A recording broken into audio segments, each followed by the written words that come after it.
Professor Greif, good evening, and thank you for this interview. Thank you. First of all, you have completed big work. After all, are you satisfied with the results and the work done? I think we can be satisfied because we have produced a very serious, very professional product, which is faithful to the truth, to the historical events, is balanced, and the contributors to this excellent document are big experts. 10 excellent people from various countries. When I say 10 people, I mean myself as well. And each an expert in his field of science, well-known experts. I think as contribution to the truth and to the facts, it is a very important document. I would say when I submitted it this morning to the Prime Minister of the Republika Srpska and to the President Dodik, I really heard bells of history ringing around without any exaggeration. It is a day to remember. It is absolutely a day to remember because me personally, I'm very sensitive to injustice. And by this document, we correct, we improve the prejudices against the Serbian people, against the people who were active in the event of 1992 and 1995. I think, yes, concerning the question, we did a good, professional, serious work. 2 years and of this work. is the importance of it. And we worked a lot of time. We didn't spare efforts. Each of us gave its energy, its time, its forces. We even lost one very sadly important member during the work, Mr. Giuseppe Zacharia. May he rest in peace there in paradise. So we worked hard. We worked hard, and I think the 1,200 pages are the proof of our serious work. 2 years, you said 1,200 pages. Even more, I think. Even more. How did you work in the Commission? Did you have all the relevant documents? We did not receive all the relevant documents, although we pleaded and asked and made efforts to receive them. So we had to rely on our sources, which are witnesses, documents. We had a lot of documentation. We did the utmost to get every relevant document because we wanted our report to be objective, scientific, authentic, and reliable. The very strength of this document is in you, in the scientists that stand behind it. What can you tell us about that people? For us, only facts were important. No legends, no stories, no rumors, just the truth. We were faithful to the truth because we are serious people, we are scientists, and for scientists, only truth are the basis for their work, for the scientific work. Can you present us and tell us who are the members of the Commission? I'm really proud to be the chairman of such a good collection of personalities, so allow me to mention them by name and the country they represent. Professor Walter Manoschek from Austria, lawyer Markus Goldbach, one of the leading lawyers in Germany who dealt with trials of German Nazi criminals.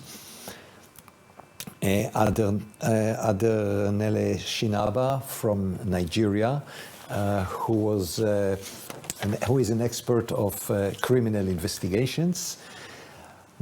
Professor Maria Juric, which is considered #1 in the world of forensic investigations, the only Serbian representative, together with Professor Roger Bayard, also a well-known expert for forensic research.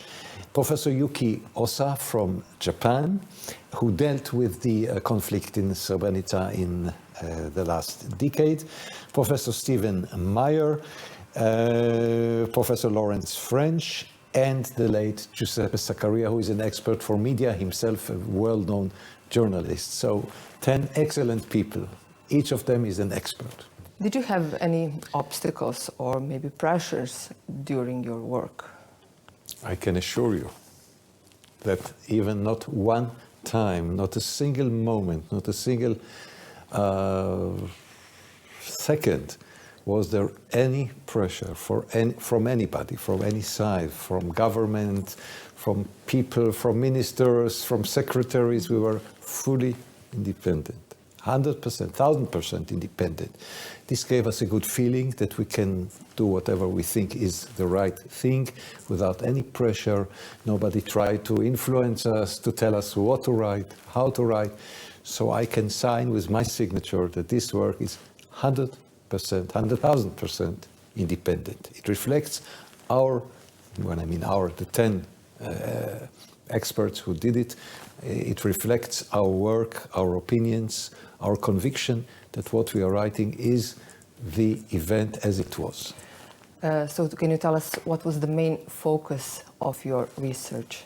It was Srebrenica from 92 to 95. I would say we have come to two main conclusions.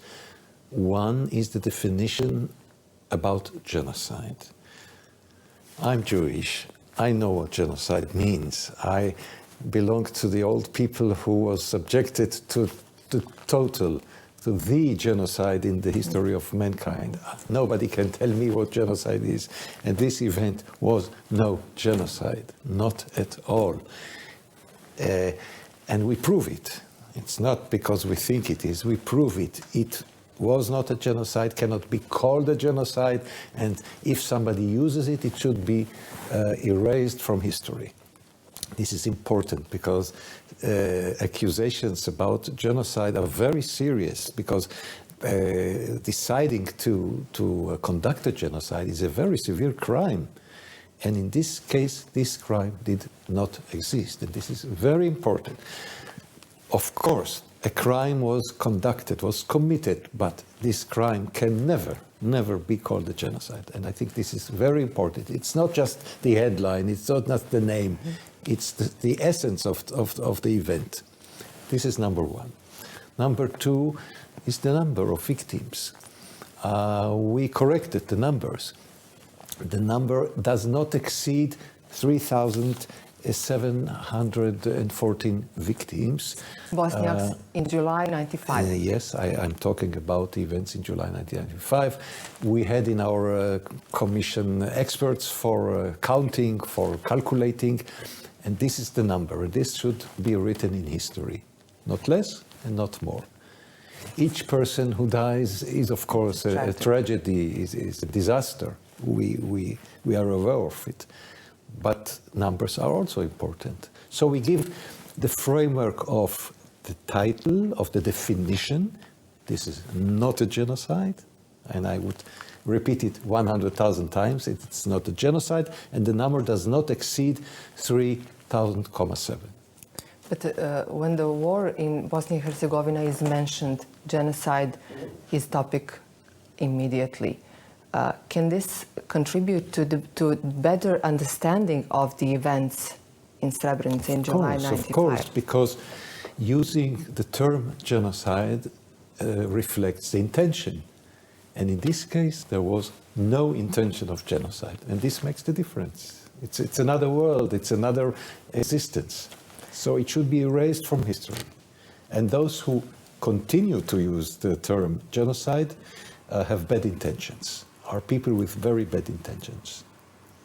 From now on, from today, the term genocide should never accompany this event, because it's wrong, it's a mistake. You did a lot more work than only Srebrenica 95.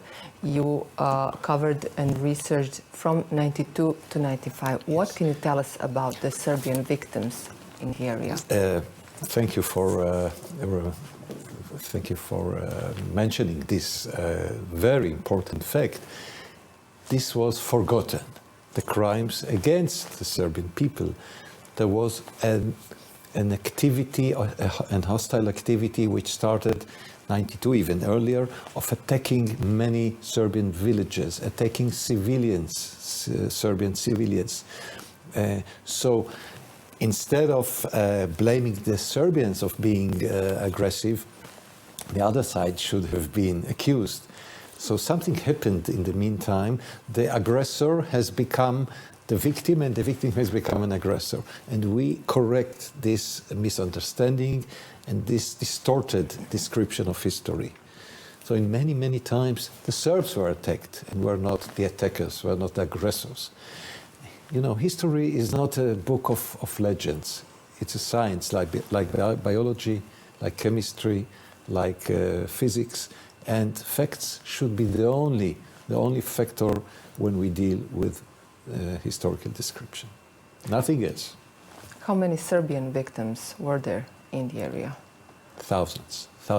And when we calculate the years of anti-Serbian activity, we come to thousands, hundreds of villages, and mostly civilians. Not only, but many civilians. So I can say, if at all genocide should ever be used, it's against the Serbian people and not the opposite. Because there were plans on behalf of the so-called independent state of Croatia to eliminate the Serbian people by many methods. We know them. And I myself have conducted researches on this topic about the criminal regime in Croatia between 1941 and 1945. If there was a genocide at all, it's the genocide on behalf of the Croatian Ustasha side. This should never be forgotten. Maybe you could explain us what is genocide in general? Genocide is a term which a Jewish Polish historian, Raphael Lemkin, have invented in 1945 and relates to the intention of one group of people to eliminate another people completely. As I mentioned, as a Jew, I know what this is, because Germany, Nazi Germany, had a plan under the title, the secret title, The Final Solution of the Jewish People. The result of this criminal program was that on this planet, not even one single Jew should have survived. Or in other words, I, Gideon Greif, should not be here with you in the studio today because my parents shouldn't have been born. This planet should have been empty of Jews, not a single Jew. This is genocide, to make it clear to our listeners. And of course, such a plan was never used by the Serbian in Srebrenica or elsewhere. On the contrary, when I referred to the so-called independent state of Croatia, there was a plan that 1/3 of the Serbs will die, the others will have to emigrate, and the third part will have to change its religion, to convert. And not vice versa, not vice versa. So to summarize my explanation, a genocide is a crime which means the total elimination, erasing from earth of a certain group of people because of religious differences, national differences, mentality differences, or just because you don't like the other group. We can say in this topic that the politicians have dominated except of experts saying that something is genocide and something not. Now we are hearing the experts. Do you believe that this report will bring to peace and understanding of the war in Bosnia and Herzegovina? This is mainly our goal, except of analyzing the events and removing the term genocide, as I explained, and telling how many victims were indeed in this event. We would like the parties to look forwards, not backwards. It's important in life to look to the future, not to the past. You cannot change the past. You can only change the present and the future. We would like the parties to start understanding each other, to negotiate for our children, for our grandchildren, to pave the way for a better future. This can be done. Even if the past is full of wars, of conflicts, of bloodshed, we can shape the future. This is possible. We just have the desire to do it. Yes, but what needs to be done so that this topic does not become an obstacle to peace and coexistence? I think those who read our big report, you need some time to read it, should accept that we were objective, that we were scientific, that we had good intentions, not bad intentions. And accepting this fact, this basic fact, I think this can be a cornerstone, a milestone for a better future. I believe it is possible, and all 10 members of our commission share this opinion like me. We have good intentions, not bad intentions. Only good intentions. This is an international document. Yes. So it is available in the whole of the world. What do you we would like all the world to read it. Yes. What do you expect when it comes to the international public and the understanding of the war in Bosnia and Herzegovina? I do hope that old prejudices against the Serbian people will not play a role in this, in the interpretation of this report. I would like people to read it with objective eye, if possible, and forget their old hatreds and prejudices and bad opinions, in order to pave that way that I've just described for a better future. I believe it is possible, but one thing is needed: goodwill.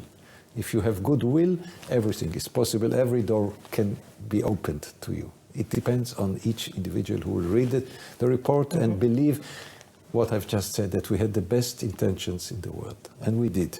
We did have the best intentions, not bad intentions. All 10 experts, and really, I would like to thank each of them. They are great people, personalities from various countries, from Japan, from the United States, from Serbia, from Germany. The best people which could have been in one commission. I cannot imagine a better team. Okay, thank you. Is there anything else you would like to add? I would just, as a Jew, again, explain that the ultimate term of genocide is the Holocaust, which Nazi Germany planned against us Jews. Unfortunately, it almost succeeded. 6 to 7 million Jews out of 17.5 million Jews were murdered, brutally murdered. If Germany would not lose the war, I wouldn't sit here today. I want our listeners, our viewers to understand this. The fact that I'm here is a miracle. It's just a miracle. Gideon Greif shouldn't have been here in this studio in Banja Luka. Not only me, the whole Jewish people. This is the ultimate genocide, planned and partially conducted by Nazi Germany between 1933 and 1945. If they would succeed, this world would be a world with not a single Jewish person. Thanks God, they did not fully succeed, but 6 to 7 million is a very heavy toll we paid. We will never recover from this genocide, never. I must ask you, is it an insult for you when you hear Srebrenica is genocide, when you know all the things you said? It makes me angry, because this is not the correct term. It makes me very, very, very angry. And I say this after 2 years of intensive research. Absolutely makes me angry. And if I meet somebody who continues to use this, I will tell him how wrong he is. This term should never be used concerning Srebrenica. Never. Never, never. Thank you. Thank you for your time.